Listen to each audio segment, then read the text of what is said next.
White হাউসের সাংবাদিকদের বলেন ট্রাম্প তখন যেন নরক ভেঙে পড়ে, যা তিনি ক্ষমতা গ্রহণের আগে একাধিকবার বলছিলেন। এই মন্তব্যের আগে হামাস জানান তারা জিম্মি মুক্তির প্রক্রিয়া বিলম্ব করেছে, যা যুদ্ধবিরতির ভবিষ্যৎকে অনিশ্চিত করে তুলছে। ট্রাম্প আরও বলেন, এই সিদ্ধান্ত নেওয়া ইসরায়েলের ব্যাপার, তবে আমি আমার অবস্থান স্পষ্ট করছি। ইসরায়েল চাইলে আমার সিদ্ধান্ত বদলাতে পারে। এদিকে ফিলিস্তিনিদের গ্রহণ না করলে মিশর জর্ডানের জন্য মার্কিন সাহায্য বন্ধের হুমকি দিয়েছে ট্রাম্প। ওভাল অফিসের সাংবাদিকদের সঙ্গে আলাপকালে মার্কিন প্রেসিডেন্ট ডোনাল্ড ট্রাম্প হুঁশিয়ারি দিয়েছেন, যদি মিশর ও জর্ডান তার পরিকল্পিত ফিলিস্তিনি শরণার্থীদের গ্রহণ না করে, তাহলে দেশ দুটির জন্য মার্কিন সহায়তা বন্ধ করে দেওয়া হতে পারে। এই হুমকির আগেই মিশর জানায় তারা কোনোভাবে ফিলিস্তিনিদের অধিকারের বিরুদ্ধে কোনো সমঝোতা করবে না। একই অবস্থান জানিয়েছে জর্ডানও।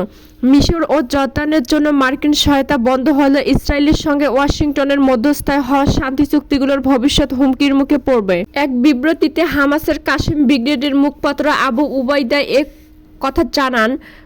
তিনি বলেন, গত 3 সপ্তাহে প্রতিরোধ বাহিনীর নেতারা ইসরায়েলের চুক্তি লঙ্ঘন অনুসরণ করছেন। তারা চুক্তির শর্ত পূরণে ব্যর্থ হয়েছে, যার মধ্যে আছে বাস্তুচ্যুত সাধারণ মানুষের উত্তর গাজার ফেরা বিলম্ব করা, বিভিন্ন জায়গায় তাদের উপর গোলা ও গুলি নিক্ষেপ করা। এছাড়া চুক্তি অনুযায়ী গাজায় ত্রাণ পৌঁছাতে দিতে ব্যর্থ হয়েছে তারা।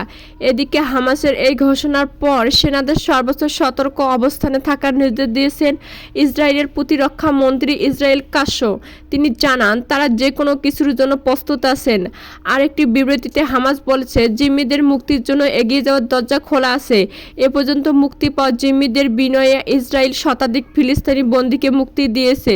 এদিকে মার্কিন প্রেসিডেন্ট ডোনাল্ড ট্রাম্প এবার গাজা কিনে নেওয়ার হুমকি দিয়ে বক্তব্য দেওয়ার পাল্টা হুঁশিয়ারি দিয়েছেন ফিলিস্তিনিদের সশস্ত্র সংগঠন হামাস। সংগঠনটির নেতারা বলেন, ট্রাম্প এ ধরনের উদ্যোগ নিলে আবারও বিপর্যয় নেমে আসবে। গাজা কারোর সম্পত্তি নয় যে এটা কেনাবেচা যাবে। ট্রাম্পের বক্তব্য ছিল তিনি গাজা কিনে নিতে ও মালিকানা পাওয়ার অঙ্গীকার করেছেন। এই বক্তব্যের পর হামাসের রাজনৈতিক শাখার সদস্য ইজ্জাত আল রিশেক বিবৃতি জানান, ট্রাম্পের পরিকল্পনা অবাস্তব। আবাসন ব্যবসায়ের দৃষ্টিভঙ্গি নিয়ে ফিলিস্তিনির সমস্যার সমাধান সম্ভব নয়। প্রথম ধাপের 16তম দিনের দ্বিতীয় ধাপ নিয়ে আলোচনা শুরু হবে এবং এই ধাপ শুরুর আগে গাজায় স্থায়ীভাবে যুদ্ধ বন্ধ হবে।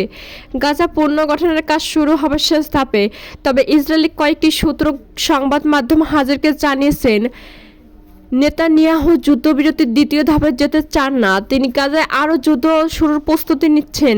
দ্বিতীয় ধাপের আলোচনা করতে কাতারের দোহায় একটি প্রতিনিধি দল পাঠিয়েছেন নেতানিয়াহু, তবে তাদের দ্বিতীয় ধাপ কার্যকর নিয়ে আলোচনার কোনো ক্ষমতা দেওয়া হয়নি।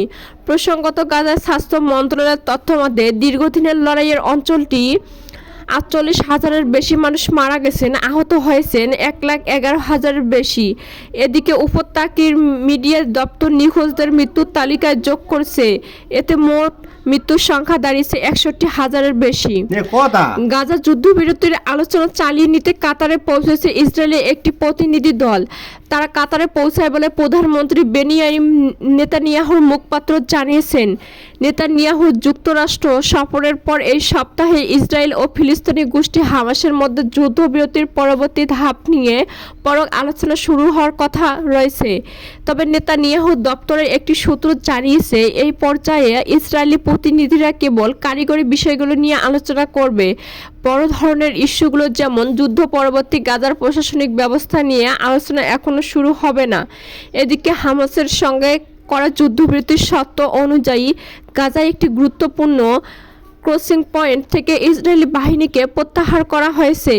এদিকে ট্রাম্প গাজা উপত্যকাকে যুক্তরাষ্ট্রের প্রশাসনিক নিয়ন্ত্রণে নেওয়ার ধারণা উত্থাপন করে এবং ফিলিস্তিনিদের অন্যত্র, বিশেষ করে মিশর ও জর্দানে পুনর্বাসনের পর গাজাকে মধ্যপ্রাচ্যের পর্যটন কেন্দ্র হিসেবে গড়ে তোলার পরিকল্পনার কথা বলেন। এই মন্তব্য বিশ্বজুড়ে তীব্র প্রতিক্রিয়া সৃষ্টি করছে এবং আরব দেশগুলো এই প্রস্তাব দৃশ্যভাবে প্রত্যাখ্যান করছে। তারা বরং দ্বিরাষ্ট্র সমাধানের উপর জোর দিচ্ছে, যেভাবে ফিলিস্তিন একটি স্বাধীন রাষ্ট্র হিসেবে ইসরায়েলের পাশে অবস্থান করবে। নেতানিয়াহুর নিরাপত্তা মন্ত্রিসভা ট্রাম্পের প্রস্তাব সহ যুদ্ধবিরতির দ্বিতীয় ধাপ নিয়ে আলোচনা করবে বলে তার দপ্তরের সূত্র জানিয়েছে।